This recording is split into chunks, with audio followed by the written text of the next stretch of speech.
I knew you'd be here for this one. This is the big review. We're going to review everything about sentence structure, which is a fairly large part of the GED. I won't say you're halfway home. I won't say you're nearly home for the GED, but you're close. As Winston Churchill said, it's not the end, it's not the beginning of the end, it's the end of the beginning. So here we go. Sentence structure review. These are the concepts we've covered if you've seen all the rest of the videos up till now. If you haven't, time to spend some money and learn some of this stuff. Sentence fragments, compound sentences, subordination and subordinating ideas, run-ons and comma splices, misplaced modifiers, parallel structure, and dangling modifiers. We're going to review each of these and give you some examples, and then you're ready to take the GED part of that test for grammar. But the new GED is a little more complicated, but this will be a good start for you. Sentence fragment. A sentence fragment is an incomplete sentence.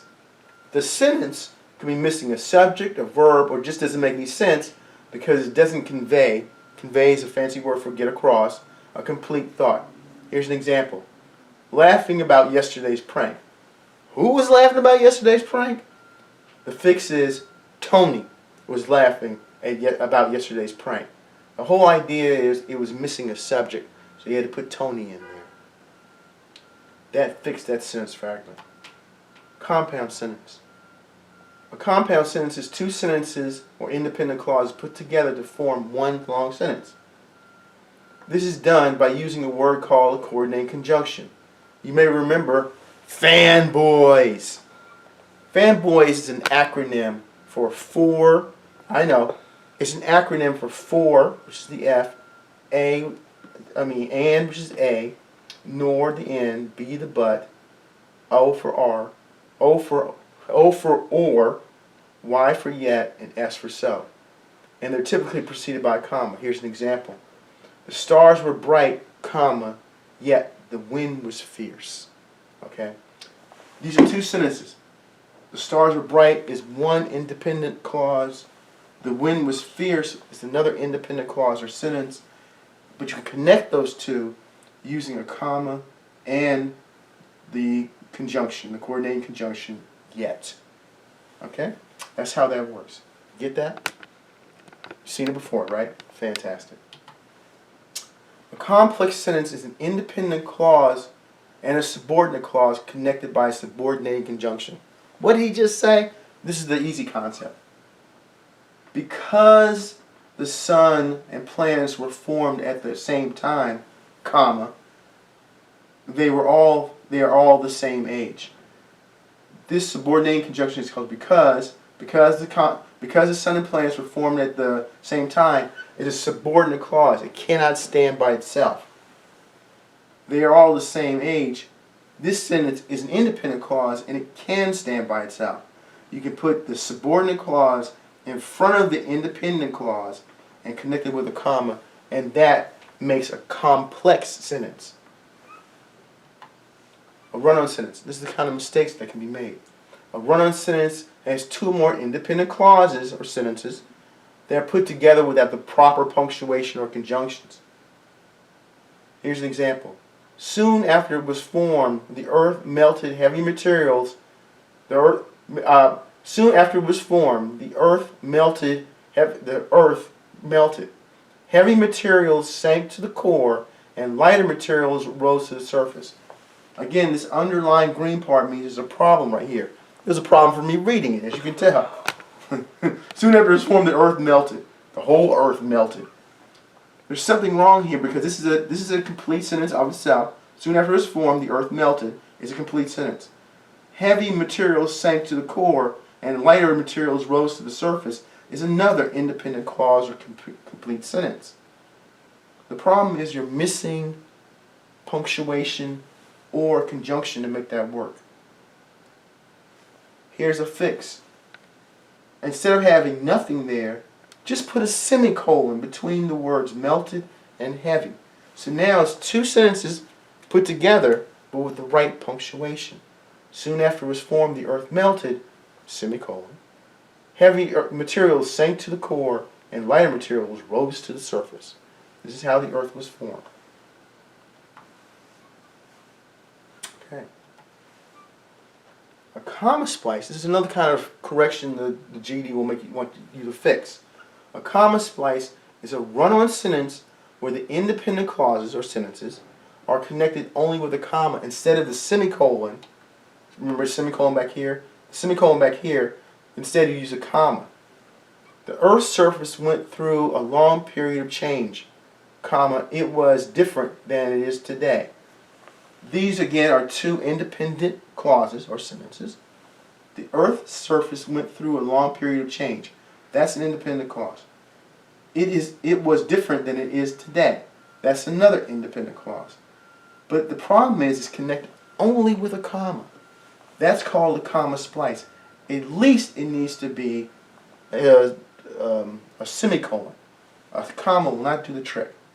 So what we're going to do is say, there's the semicolon, so we know it's okay.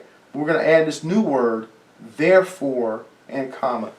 It's a new setup, but it does the same function. It separates this independent clause from this independent clause. You may remember, you use a semicolon before this coordinating conjunction. That's not true. Adverbial conjunction. And then put a comma to follow it up. Other words like this are however, moreover, meanwhile. But the format is always have a semicolon, use one of those words like meanwhile, therefore, although, and then put a comma right there, depending on the meaning, and then finish the rest of the sentence and finish with a period. Misplaced modifiers, a tricky concept. A misplaced modifier is a word or a phrase placed, it's supposed to be a D there, placed too far from what it describes. The dog was chasing the man with a silver leash in his mouth. Wait a minute. The man had a silver leash in his mouth? What kind of movie is this? No, the dog had a silver leash in his mouth. The way to fix that is this. The dog with the silver leash in his mouth was chasing the man. By putting the modifier in the wrong place, it was modifying the wrong thing. The man didn't have a silver leash in his mouth. The dog had a silver leash in his mouth. It's got to be put in the proper place. The GED will expect you to fix that. Dangling modifier. A dangling modifier is a phrase placed at the beginning of a sentence, but it lacks a subject the modifier is describing. In other words, it's just not modifying anything. Here's an example. Thinking about the distant past, the continents seemed like they were just sliding around in the ice. Wait a minute. The continents were thinking about the distant past? I don't think so. Thinking about the distant past, I saw the continents like they seemed to be just sliding around on ice. I was the one doing the thinking, not the continents. Parallel structure, the last concept in sentence structure. Parallel structure is writing in which all the elements in the series are written in the same grammatical form. Here's an example. This is not parallel. Continents move, shift, and they were changing. Here's the trick. Move and shift are present tense. Word changing is kind of past tense. It's a little more complicated than that. It's called subjunctive. But word changing is kind of past tense. They all have to have the same tense. So this is not parallel. These don't all have the same grammatical form. The fix is this. Continents move, shift, and change configuration. Word changing is wrong. Change is right.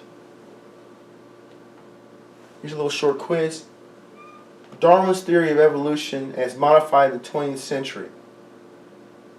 That sounds like a fragment to me. It provides an organizing idea for modern biology. Look, this is a sentence fragment, so you're going to have to combine these two sentences. So the way to do it, be right here. We should use a comma. Darwin's theory of evolution as modified in the 20th century is a subordinate clause provides, get rid of the it, the organizing idea of modern biology. Okay. Actually, I don't really think we need that comma there. Darwin's theory of evolution as modified in the 20th century, yes we do, comma, provides an organizing idea from modern biology. Number 3 is correct. Fix this sentence. Darwin argued that there are slight random variations within species. These variations explain why some individuals are more likely to reproduce. The problem is you're missing something here because there's 2 independent clauses here, so I need some kind of way to fix that. One way of fixing it is making it 2 different sentences. Darwin argued that there's a slight random variations in species. I'd put a period there, and I'd start that with a capital T. Does that sound good to you? This one keeps it the same, and this does just what I think. Put a period, and I add a capital T, starting 2 different sentences. So there's one big long sentence that's incorrectly put together.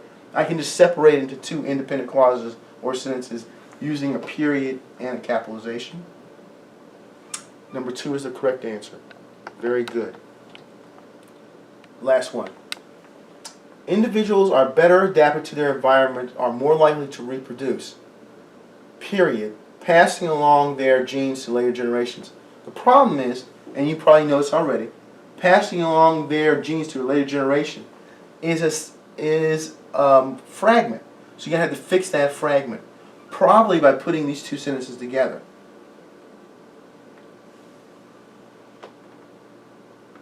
Now, but what they did instead was, or what I did instead, individuals that are better adapted to their environments are more likely to reproduce, period. The only thing I did was add, they may pass along. I added a subject to that sentence fragment, and that made it a complete 2 sentences. So, I know I did that very quickly, but it's a review. Feel free to watch this again, and I think you'll get the idea of what's going on. Again, there are a whole bunch of concepts. Review this, review all the other videos that you've downloaded, and also look at this final review video, and you'll have a good idea and be able to pass that part of the GED where sentence structure is involved. Thank you very much. Hope you enjoyed this one. See you next time.